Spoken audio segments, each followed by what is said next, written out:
Hello. Oh, you came back for more. Okay then. Now that we know about batteries in general, in this video we're going to take a look at LiPo batteries specifically and why we are so interested in using these for flying a quadcopter. And we're going to look at the characteristics of them and their advantages and disadvantages. And there are a lot of advantages and also a lot of disadvantages.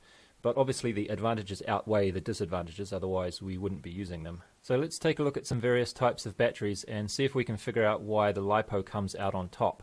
Now probably the most important feature that we want to have in a battery is that it should be rechargeable. We don't want to have to buy a new battery every time we go for a flight. So batteries like this, the ordinary dry cell or alkaline cells, we can just forget about those straight away. So if we're talking about rechargeable batteries, some other types of pretty common rechargeable batteries are the lithium-ion chemistry batteries like these two, or the nickel chemistry batteries such as a nickel-cadmium or NiCad battery, or nickel metal hydride, which we see pretty commonly as well, like this one on the left. Looking a bit further into the characteristics of each of these, we can compare something called energy density, and this is, well, it's explained there, but you can see it's a measure of how much energy is contained in the battery compared to how heavy it is or how large it is. And there's a fairly interesting graph here, and if we look at the vertical side of the graph, we have units of watt-hours per kilogram. And as we saw in one of the previous videos, a watt is a measurement of power, and hours is a measurement of time. Yes, just checking if you're paying attention. So, for example, a 100-watt light bulb, if you left that running for 1 hour, that would be 100 watt-hours, and it would use up more energy than if you just left it running for half an hour, for example. And if we look at that as compared to the weight of the battery in kilograms in this case, but it doesn't really matter what the weight unit is, this vertical scale here tells us that as we get a higher value, it means that the battery can output more energy and still remain at the same weight. And on the horizontal scale, we're looking at the same thing. It's energy, but this time we are comparing it to how big the battery is. So litre is a measure of volume. And this is important too, because let's say we had a battery that was really efficient and light, but it was big. It would be awkward to mount on the quadcopter, and we wouldn't really want that. So we kind of want a battery that's efficient and light and also not very big. Anyway, you've probably noticed here this lithium polymer is doing quite well in both of these regards. And here's the nickel metal hydride batteries down here. But we still use these for some things. So you might be thinking, why don't we just use these all the time for everything? They're so good. The problem is, as we can see down here, in general, higher energy densities are obtained by using more reactive chemicals. The downside is that more reactive chemicals tend to be unstable and may require special safety precautions. So that graph should have illustrated why we don't use nickel metal hydride batteries to fly our quadcopters with. So we're down to lithium ion and lithium polymer, or LiPo. And the difference between these is mainly the current output capability of them, because the energy density, as we saw, is pretty similar. Actually, I think that the lithium ion, especially this one here, has a better energy density than most LiPos. But when it comes to flying a quadcopter, you want to get the energy that's in here out really quickly, in a matter of minutes usually. But the batteries that we use in our cell phones and laptops, which is what these are, well, commonly used for. This is actually a cell phone battery. This one, if you open up the battery on your laptop, you'll quite often find that these are actually in there like that, stuck together. And these are much more useful for lower power output applications. So your cell phone doesn't really use that much power. It just sort of trickles away a little bit all day long. And it's quite different to this, which pumps everything out in a big blast in a few minutes. And you can get an idea for how much current these have been made to use by looking at the connectors on here. They're just pretty small ones versus these big pipes over here with the big chunks of conductor on there. I should probably point out that the energy output capacity of these lithium ion batteries in particular is actually pretty good, and you can use these to fly a quadcopter, but you're not going to be doing too much high power stuff like full throttle bursts and acro and zipping up and down and things like that. But they are quite useful if you are just doing sort of a more tame application, like you're just hovering around, not doing anything too stressful on the batteries.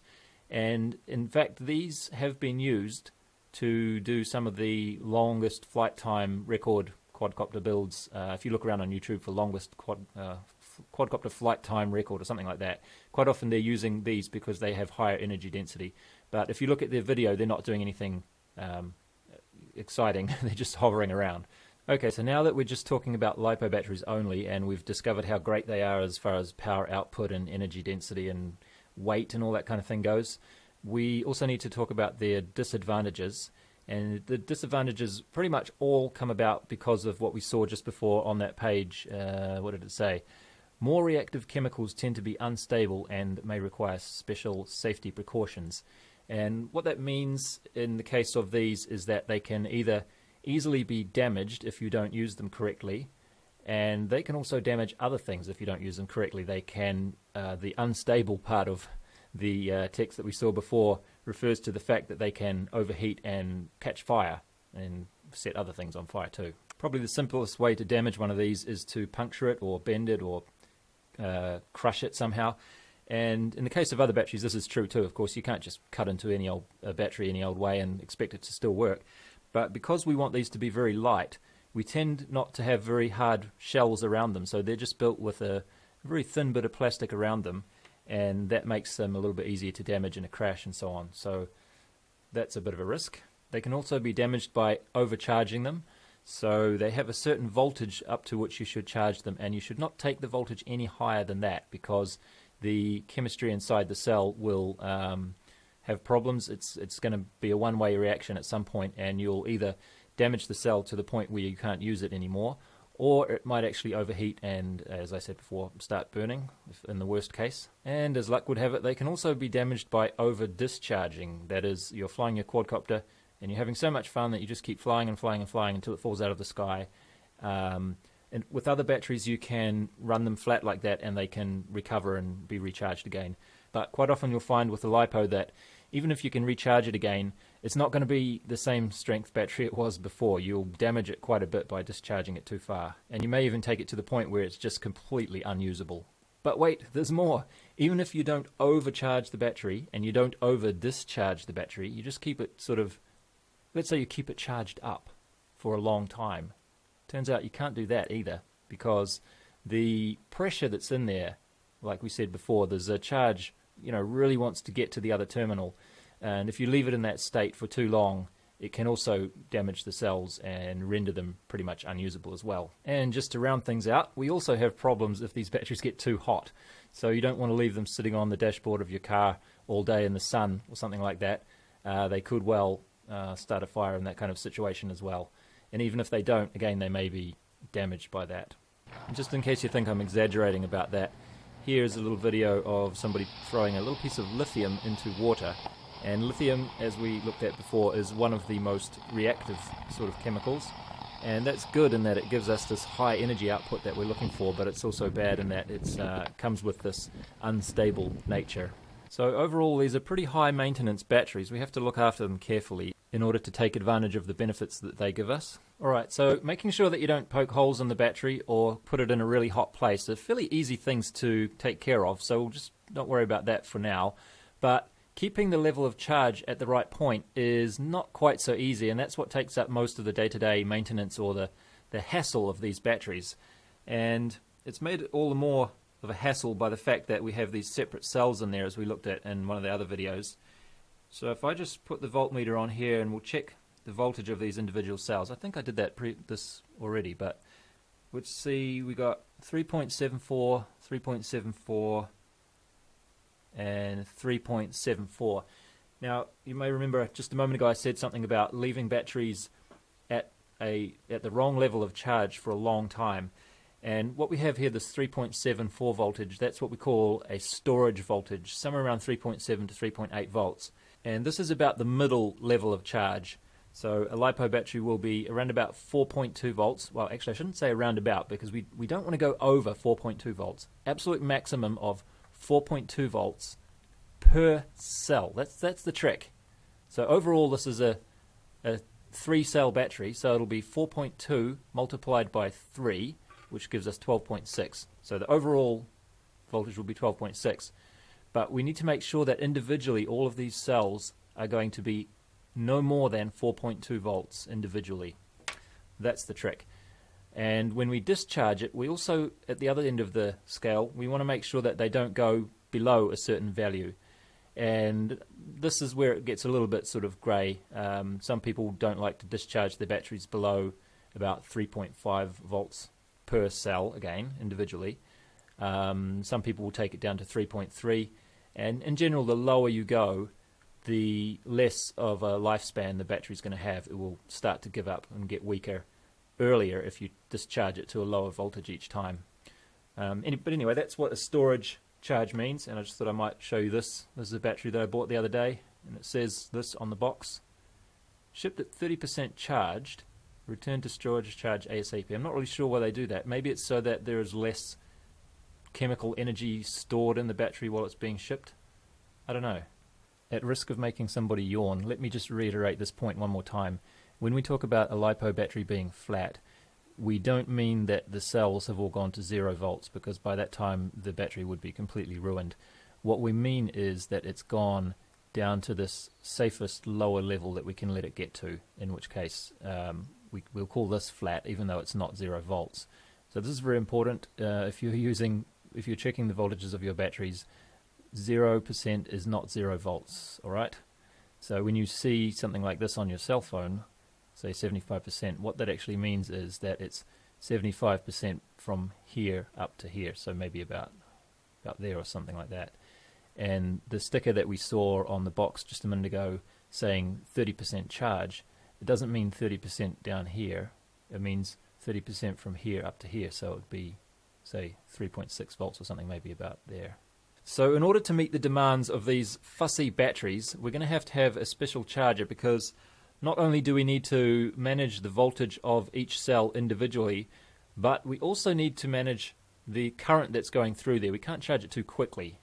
So we end up having to buy something like this, and this has a special port on the side where we can connect in this balance plug, and in this case this 3-cell battery is going to go in there, and the charger, while it's charging, will peek inside here and look at the voltage of each of those cells individually and make sure that neither of them goes too high or too low at any time. And a charger like this will also be able to return the voltage of each cell to that special storage voltage, so that we can put the battery away for a while if we're not going to be using it for a long time. And I'm not going to look at this in detail now, but you'll see also on the left there we have 0.8 amps. So we can set a specific current that we want to use when we're charging a battery, and we'll have to know about that as well. So that's going to be the topic of a future video. Yeah, that's right. If you were surprised that we're still talking about batteries after 2 videos, there's still quite a bit more to talk about. Another thing I wanted to try and explain in this video is the concept of C rating. And I say try to explain because this is a little bit of a tricky one to grasp how it works, and it's very closely related to the capacity of a battery as well. So we'll look at these 2 batteries as an example, and we'll compare how they're labeled and what these labelings mean. But before we get to capacity and C rating, let's also look at the voltage labeling, because I get the feeling I didn't really explain this perfectly well just before. But as we saw from our earlier videos, this 3S means that there are 3 cells in series, S for series, and it's also labeled here 11.1 volts, and this battery is a 3S battery as well, over there, 3-cell, 11.1 volts. But as I just said a moment ago, each cell can be charged up to 4.2 volts, absolute maximum. So when it's charged, a 3-cell battery will be 12.6 volts, and then we can discharge them down to, excuse me, down to, well, say 3.3. I think 3.2 is considered to be like rock bottom 0 capacity, like completely discharged.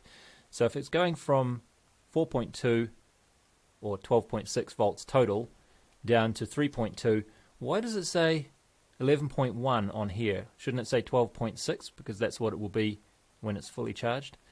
Well, you got to say something, right? And it's never going to be any one specific voltage.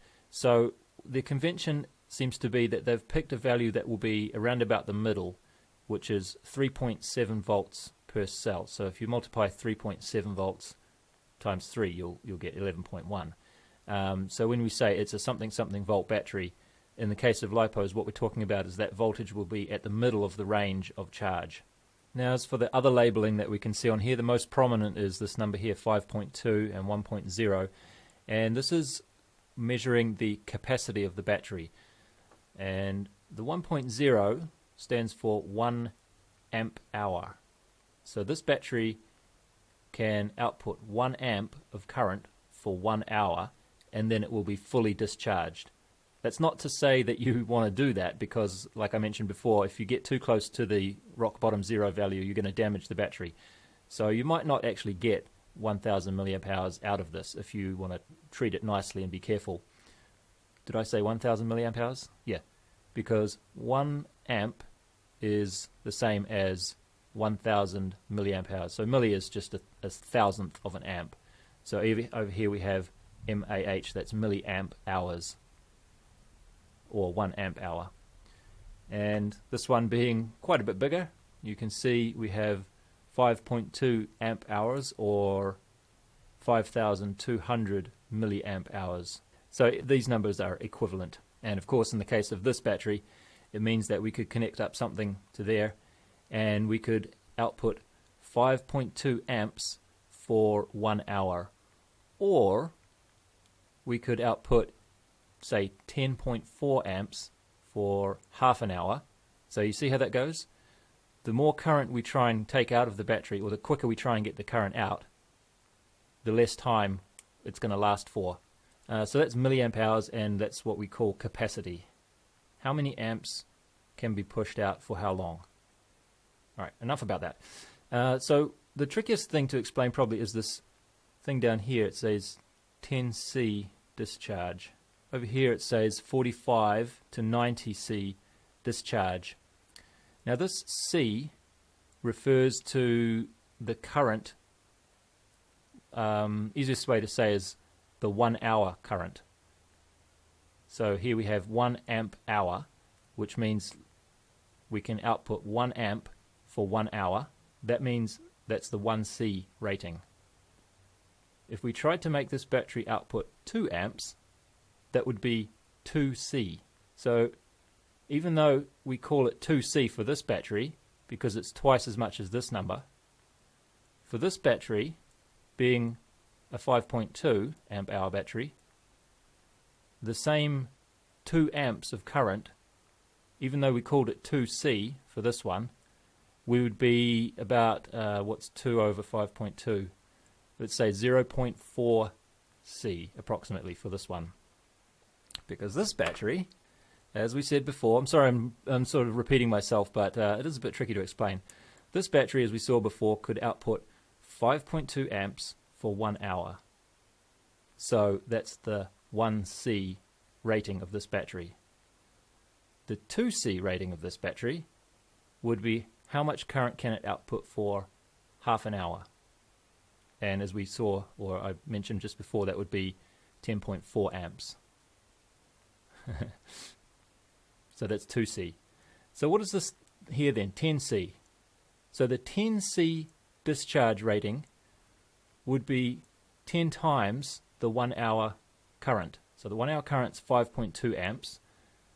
A 10C discharge would be 52 amps. That's what 10C means for this battery. So I hope now that I've waffled on quite a while about that, what would you say the 10C discharge for this battery would be? It's just 10 times that number, so 10 amps. So 10C just discharge here would be 10 amps. 10C just discharge here is 52 amps. Now, as it happens, this battery has a much higher C rating. So it says 45 to 90, whereas that one said 10. And the reason we've got two numbers here is, this is all a bit sort of vague as well, but they say that you could run it at 45C constantly. So if you just hook something up and you just run it at 45C the whole time. 45C, in the case of this battery, is 45 amps. It's quite a lot of power. Quite a lot of current, rather. and the 90C means that for a little short while, every now and then, you could run it up to 90C without damaging it. So you don't want to run it at 90C all the time. This is the burst rating. So just occasionally you can use it at 90C. But most of the time you do not want to exceed 45C. So this battery, as small as it is, can output up to 90 amps just briefly for a short period every now and then. Over here we have just the 10C. It doesn't say what the maximum is, so we'll just assume that this 10 is the maximum and we don't want to go above 52 amps output for this battery. Man, that's a tricky thing to explain. I hope it made some sense.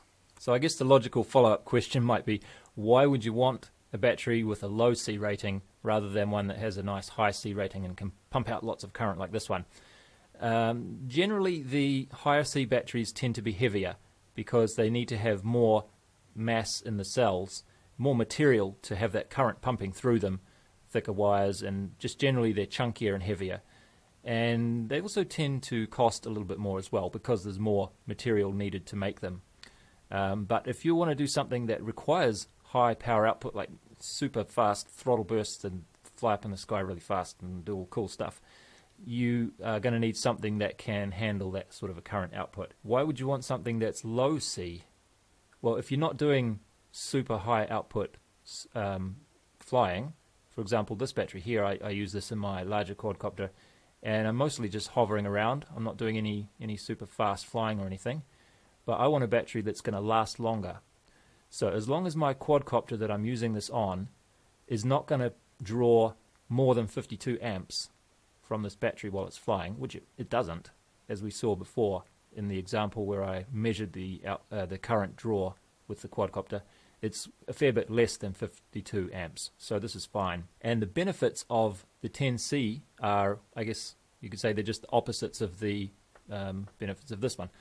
It's lighter, so for the same capacity, for the same 5200 milliamp hour capacity, this battery is a lot lighter than the same capacity battery that has a higher C rating, because it doesn't need to be so chunky, because it's going to be just handling a smaller current coming through. And they are also cheaper in general too. So these multi-star batteries are, I like them because they're pretty cheap, and as long as you are not taking them past their rated specifications, you'll be fine. So if there's anyone still awake after listening to that explanation of C ratings, thank you for watching. I think I'm going to leave it here, but there is still a fair bit more to say about the practical aspects of using a charger and charging and discharging and so on, and just day-to-day maintenance. But I wanted to split that into a separate video because, like I said at the beginning of this series, this particular video is one of the ones that you don't really need to watch. So I wanted to make sure I put the stuff that you do need to watch into a video that will be watched, hopefully, and keep this stuff that's not so necessary to know in a separate video. Anyway, that's all for now. See you next time.